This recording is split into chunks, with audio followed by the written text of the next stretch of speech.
আসসালামু আলাইকুম viewers, food কিচেনে আপনাদের স্বাগত।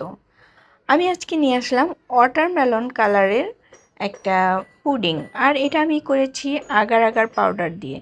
খুব সহজে এত সুন্দর একটা কালারিং পুডিং আপনারা বাসায় তৈরি করতে পারবেন যদি এই রেসিপিটা ফলো করেন। তাহলে শুরু করছি রেসিপিটা। আমি এখানে 2 কাপ পানি নিয়ে নিয়েছি, আর এর মধ্যে দিয়ে দিলাম 1 টেবিল চামচ পরিমাণে আগার আগার পাউডার।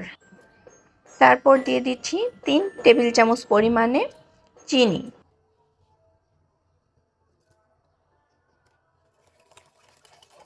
ঠান্ডা পানির মধ্যে চিনি আর আগার আগার পাউডারটা মিশিয়ে নিতে হবে। এখন দিয়ে দিচ্ছি ফুড কালার। আমি এখানে লাল রং বা রেড কালার যেটাকে বলে সেটা আমি ইউজ করছি, মানে ব্যবহার করছি।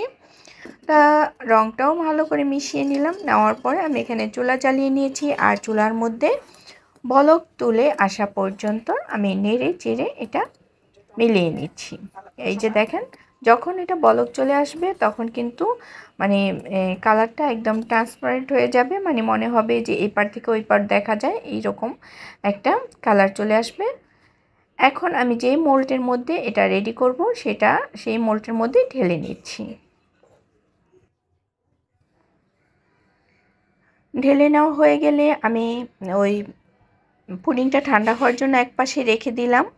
আর আরেকটা কালার আনার জন্য আমি এখানে আবার 2 কাপ পানি নিয়ে নিয়েছি, আর দিয়ে দিচ্ছি 1 চা চামচ পরিমাণে আগার আগার পাউডার আর 3 টেবিল চামচ পরিমাণে চিনি। আর এর মাঝে দিয়ে নিব 2 টেবিল চামচ পরিমাণে গুঁড়ো দুধ বা পাউডার দুধ।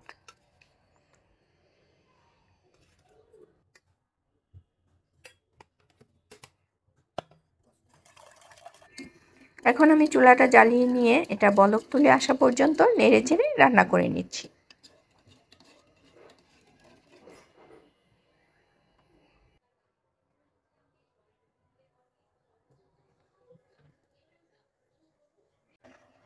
রেড কালারের যে পুডিংটা রেডি করেছিলাম সেটা মোটামুটি ঠান্ডা হয়ে একটু জমাট বেঁধে আসছে। এখন এই পর্যায়ে আমি দিয়ে দিব, ঢেলে নিলাম। আর যে মোল্ডে আমি এটা রেডি করেছি সেই মোল্ডের মধ্যেই এখন দিয়ে দিচ্ছি দুধের তৈরি যে আগার আগার পুডিংয়ের ডোটা তৈরি করলাম সেটা দিয়ে নিলাম। আর দিয়ে নেওয়ার পরে আগে থাকতে তৈরি করা যে রেড কালারের পুডিংটা ছিল সেটা এটার মধ্যে ডুবিয়ে দিলাম। ডুবে দেওয়া হয়ে গেলে আবার এটা ঠান্ডা হওয়ার জন্য একপাশে রেখে দিলাম। আর এখন নিয়ে নিলাম 1 কাপ পরিমাণে পানি, 2 টেবিল চামচ পরিমাণে চিনি আর 1 চা চামচ পরিমাণে আগার আগার পাউডার দিয়ে নিয়ে নেড়ে নিলাম ভালো করে। আর দিয়ে নিচ্ছি গ্রিন ফুড কালার।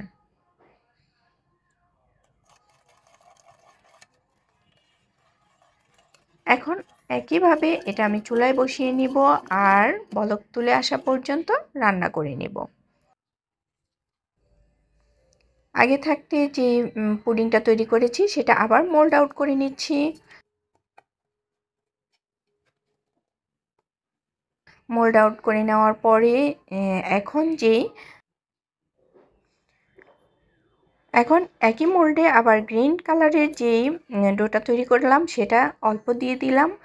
আর আগে থাকতে যে পুডিংটা করেছি এটার মধ্যে দিয়ে দিচ্ছি, মোল্ডের মধ্যে দিয়ে নিয়ে উপরে আবার গ্রিন কালারটা দিয়ে নিচ্ছি। আপনারা নিশ্চয়ই দেখেই বুঝতে পারছেন আমি কিভাবে কি করছি। এখন এটা ঠান্ডা হওয়ার জন্য 20 মিনিটের জন্য রেস্টে রেখে দিলাম। আর এই দেখেন 20 মিনিট পরে কতটা সুন্দর হয়েছে। এখন আমি এটা মোল্ড আউট করে নিচ্ছি, আর এটা এখন পরিবেশনের জন্য তৈরি। আমি এভাবে করে পিস পিস করে কেটে নিচ্ছি, আপনারা আপনাদের পছন্দ মতো কেটে নেবেন। আর এটা কাটতে কিন্তু খুবই মজা লাগছে, দেখতে যেমন সুন্দর হয়েছে খেতেও কিন্তু খুব মজা হয়েছে। আপনারা বাসায় অবশ্যই ট্রাই করবেন।